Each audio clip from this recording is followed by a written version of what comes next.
Hello and welcome back. I'm Joseph Hoffman. Today we are learning how to improvise or arrange an accompaniment to All the Pretty Horses, so you can play this as a duet with a friend who already knows how to play the melody. From a past lesson, you probably remember that an accompaniment is music that goes along with a melody. Think of the melody as the main element we listen to in music. It's the part that you sing. The accompaniment adds flavor, support, and mood, complexity to the melody. Creating an accompaniment for a melody is kind of like choosing what kind of clothes to put on. The same melody can be dressed up in so many different ways. All right, to improvise our accompaniment, we're going to be reading the chord symbols from up above the staff. Check out this first chord symbol. What do you see? Capital A, lowercase m stands for A minor. Can you show me an A minor chord on your piano? An A minor chord looks like this. It's built on A, C, and E. Those three notes make an A minor triad or chord. All right? Now, next chord is going to be what? That's right, D minor. Can you show me a D minor chord? It's going to be right here. Let's try to play that. Now, to go all the way from A minor to D minor is a whole fourth away. Not a big deal, but there's a smoother way we can do this. I'm about to show you an advanced technique, which makes chord playing a lot smoother, easier, and more musical. It's called doing an inversion. With inversions, you take the same three notes, but you place a note that used to be on top down on the bottom. Or you can take a note that was on the bottom and put it on top. For example, with this D minor chord, we could take this A and instead place it down here on this A. And it's still a D minor chord. All that you need for a D minor chord is to have a D, an F, and an A. It doesn't really matter the order. So now we've inverted the D minor chord by placing this A down here. The nice thing about that is you'll recall just a second ago we played our A minor chord like this with those three notes. And then if we use the inversion of D minor, all we have to do is move those two notes up. Some of you may recognize this as the 4 chord, and that's exactly right. The D minor chord is our 4 chord in this key. It's a fourth, 1, 2, 3, 4 above A, which is why it's called the 4 chord, by the way. But we can invert it by putting the A down here, which is a much more natural way to play the 4 chord. We've got 1 chord, then the D minor chord, which is the 4 chord. So let's try that. Place your right hand in the A minor pentascale, and we'll do 4 beats on each chord because you'll see 1 chord symbol per measure. So the A minor chord, try it with me, go. 1, 2, 3, 4. Now pause to get ready to do the D minor chord. Let's leave our finger 1 on A and then slide our other fingers up 1 note so we can have finger 3 on the D, finger 5 on the F. Should sound like that. Try the D minor chord for 4 beats. Go. 1, 2, 3, 4. Let's practice going back and forth between the A minor chord and the D minor chord a couple of times in a row. We'll just repeat it 3 times, doing that transition. 4 beats on each chord. Ready, go. 1, 2, 3, prepare. 1, 2, 3, back to A. 1, 2, 3, 4 to D minor. 1, 2, 3, back to A. 1, 2, A minor to D minor. 1, 2, 3, 4. Good job. Now let's keep going. Look at measure 3. You'll see that it's just a capital G. What does that mean? That's right, it's a G major chord. Now, G major, we can use these 3 notes here, all just a step below the A minor chord, which we had a moment before. So let's play G major for 4 beats. Ready, go. 1, 2, 3, 4. Then in the next measure, we go back to A minor for 4 beats. Let's try it. 1, 2, 3, 4. Good. Now let's try all of line 1. Right now we're just doing blocked chords and holding it for all 4 beats. Ready, go. 1, 2, 3, D minor, 1, 2, 3 to G major, 1, 2, 3 to A minor, 1, 2, 3, and stop. Good. Now press pause and try that 3 or 4 times on your own. Count 4 beats for each chord. Press play when you feel really comfortable and you're ready to go on.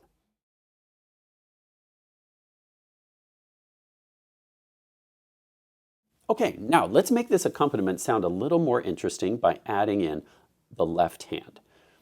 What often sounds best for an accompaniment is the right hand doing blocked or possibly broken chords, which would mean playing one note at a time, like in an arpeggio, but to have the left hand play only the root of the chord. In a chord, the root is the lowest bass note of the chord, assuming the chord is not in an inversion. The root is the lowest note. So for an A minor chord, the root is A. It so happens that the root of the chord is always the name of the chord. So A minor, the root is A. For D minor, even though the lowest note is A, remember that's not the root. The original basic position chord is like this. So your root is D, even though in this case, because we've inverted the chord, our lowest note will be A, but our root is D. What our left hand is going to do is play the root. So to make this convenient, let's place our left hand in this D minor pentascale. What that will allow us to do is, while the right hand plays the A minor chord, our finger 1 can play A, 1, 2, 3, 4, and then when we go to the D minor chord, our finger 5 of left hand will play D, while our right hand shifts to D minor, 1, 2, 3, 4. Let's try this. For now, I want you to just focus on the left hand, only playing the root of the chord. You'll play A, then D, then in measure 3 you go up to G, then back to A. Let's count 4 beats on each one, and your left hand's going to play. I'll play left hand and right hand. You just play left hand. Ready, go. 1, 2, 3, 4 to D, 2, 3, 4 to G, 2, 3, 4 to A, 2, 3, and stop. Good, let's practice that one more time. If that was really easy and you want to try adding the right hand, that's fine, or just stick with the left hand. Ready, go.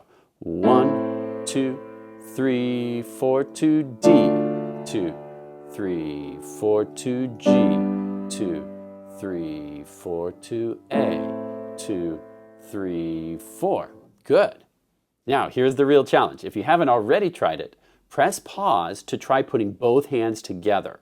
It's going to feel a little tricky at first, but just keep doing it. Maybe 5, maybe 10, maybe even 20 times until you feel really comfortable with it. Then press play to go on.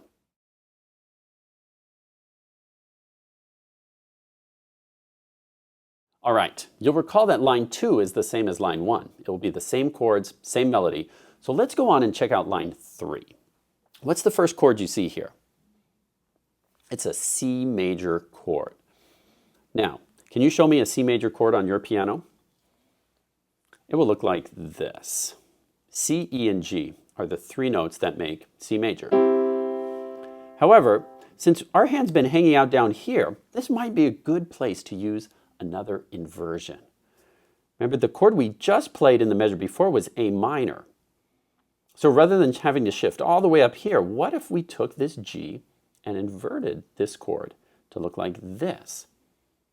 Now you'll notice we're just 1 note different, 1 key away from the A minor chord. We had this for A minor.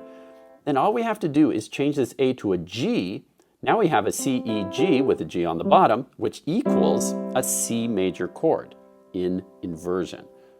All right, let's practice that once, playing it. So put your hand in position for an A minor chord, which is how we ended line 2. And now as we go to line 3, keep your fingers exactly where they are, except finger 1, which is going to slide down to a G. That gives us a C major chord. Okay, let's try that again. Go back to A minor. 4 beats, 1, 2, 3. Now to C. 1, 2, 3, 4. Now what's the next chord? That's right, A minor, so finger 1 comes back. 1, 2, 3, 4. The next chord is G major, so we shift everything down 1 position. 1, 2, 3, 4. Then the next measure is F major. So we shift down again, 1 key to F major. All right, let's try all of line 3. So find C major by, come up here to the A minor. Actually, let's start at the last measure of line 2 with this A minor chord. And then we'll go on to line 3 so we can practice that transition. Ready, go. 1, 2, 3, 4 to C. 1, 2, 3. Back to A minor. 1, 2, 3 to G major. 1, 2, 3 to F major. 1, 2, 3, 4. Then as we go to line 4, we go back to A minor. And then line 4 is the same as lines 1 and 2. Now let's add the left hand playing the root of each chord for line 3. You'll recall the left hand was here in the D minor pentascale, but we're going to need to play a C. Trouble is, no finger is near a C. Where is the nearest C to our hand position here? Looks like right here. We could come up to this C, but since we just used finger 1 on A on the line before, let's actually just kind of scoot our finger 5 down to C here. Remember, since we're improvising this accompaniment, there's not always a right or a wrong way to do it. We just want to do what's musical, convenient, and beautiful. So, I think we're going to just stretch finger 5 down a little bit to that C there, and then you'll notice in the very next measure we're back to A. So finger 1's going to come back to A, and then from there we can kind of head back to our regular position. Step down to G, step down to F. Okay? Let's try all of that together. Let's begin with the last measure of line 2 again on this A, and then we'll go on to line 3. 4 beats on each note. Playing the roots of the chord. Ready? Try it with me. Go. 1, 2, 3, down to C. 1, 2, 3, back to A. 1, 2, 3, step down to G. 1, 2, 3, down to F. 1, 2, 3, then we're going to go back to A on the next line. 1, 2, and then we finish the piece. Great. Now, I'll add in the right hand chords while you play the left hand and count out loud with me. 4 beats. Let's start on the last measure of line 2 again, so we get this transition. Ready, go. 1, 2, 3, 4 to C. 1, 2, 3, back to A. 1, 2, 3, 4 to G. 1, 2, 3 to F. 1, 2, 3, back to A minor. 1, 2, 3, and 4. Great. Now press pause and practice that several times on your own until you're comfortable with those chord changes. Then press play when you're ready to go on.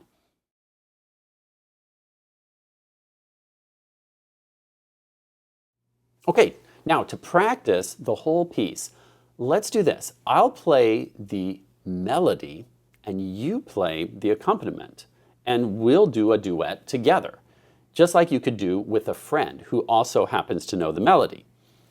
If you haven't found a friend, by the way, ask someone today if they'll learn this and try it along with you. For now, I'll play the melody for you. By the way, if you do this on a duet where you just have one piano, which is obviously the most common, the accompaniment person will usually sit on the left doing the lower notes, and you might have to ask the melody player to move up an octave or 2 so you each have room. So I'm going to play my melody up here. You can be playing your accompaniment down here.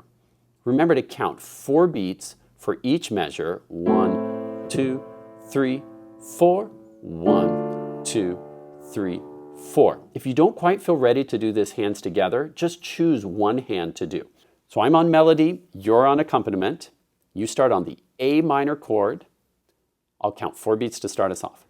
1, 2, 3, 4. 1, 2, 3, 4. 1, 2, 3, 4. 1, 2, 3, 4. A minor. 1, 2, 3, 4. D minor. 2, 3, 4 to G. 2, 3, 4. 1, 2, 3. Now to C. 1, 2, 3, 4.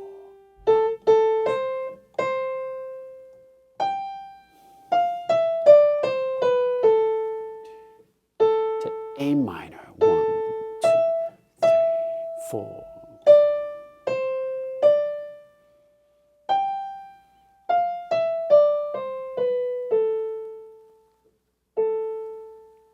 And I kind of like to slow down those last two measures a little bit. So be ready for that. And with your duet partner, listen and make sure you land on that last measure together.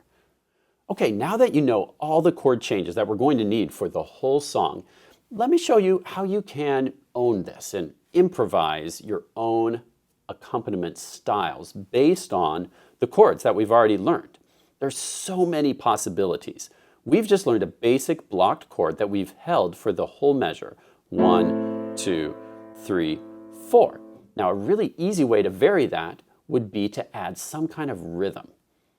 Now, since the mood of this song is peaceful and flowing, we probably want to do something subtle, but we could do repeated quarter notes in the right hand like this. 1, 2, 3, 4. 1, 2, 3, 4. 1, 2, 3, 4.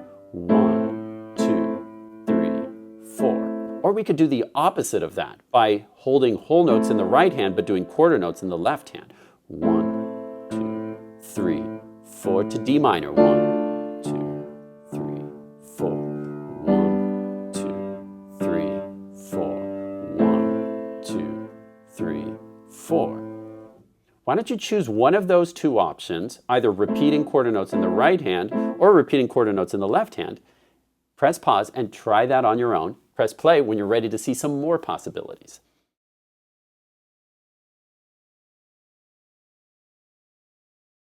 Now let's try another possibility, and that's to do a broken chord accompaniment. Now, instead of playing everything all at once, we're going to start with the left hand only on beat 1, and then on beat 2, we'll add in the lowest note of the chord, beat 3, we'll add in the middle note, and beat 4, we'll add the top note. So it will sound like this. 1, 2, 3, 4, D, 2, 3, 4, G, 2, 3, 4, A, 2, 3, 4. Again.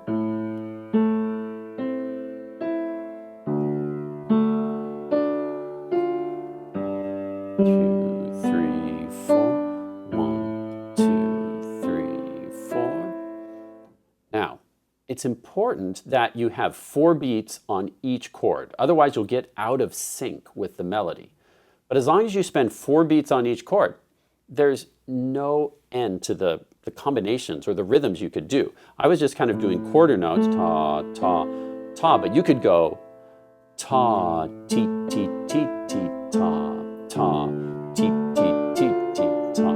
1, 2, 3, 4. 1, 2, and 3, and 4. Notice I'm still, even though I'm adding eighth notes now, I'm still making my pattern last for 4 beats.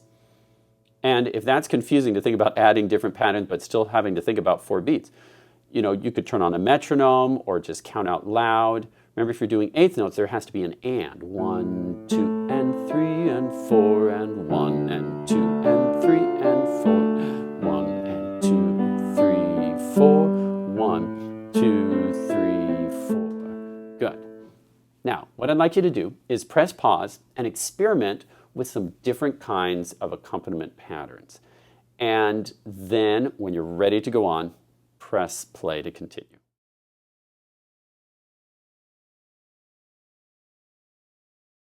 Okay, let's try our duet one last time. This time, you can do any kind of accompaniment pattern you want. I'll play the melody, and I'm going to make it a little bit fancier. Instead of doing it like this, I'm going to play the melody in both hands, just for fun. And you're in charge of the accompaniment. Let's try and stay together. Remember to count 4 beats per measure so we can stick together. 1, 2, 3, 4. 3, 4.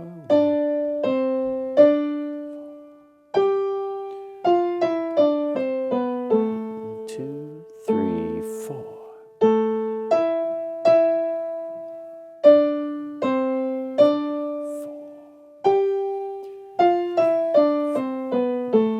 2, 3, 4.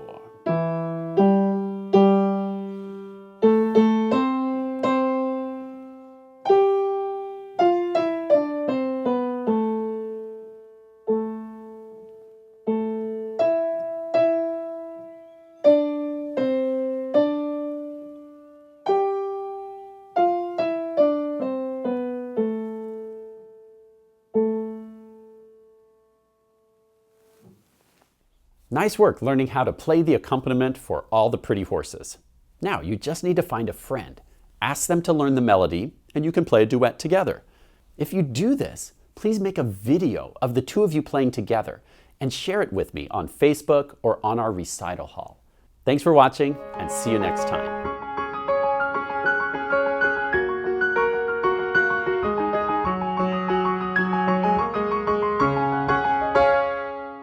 You know, choosing an accompaniment to go along with a melody is also kind of like choosing different ingredients to complement a certain dish. Oh, I see. Like, if the hot dog is the melody, then the accompaniment would be the bun. Right. And the mustard, too.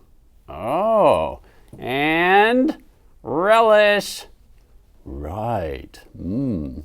So now we've taken a plain and simple melody, hot dog, and made it even more delicious with the accompaniment of the bun and condiments. And now perhaps you would like to accompany me in eating this. Yeah, delicious. It's like a symphony in my mouth. I'm relishing every bite.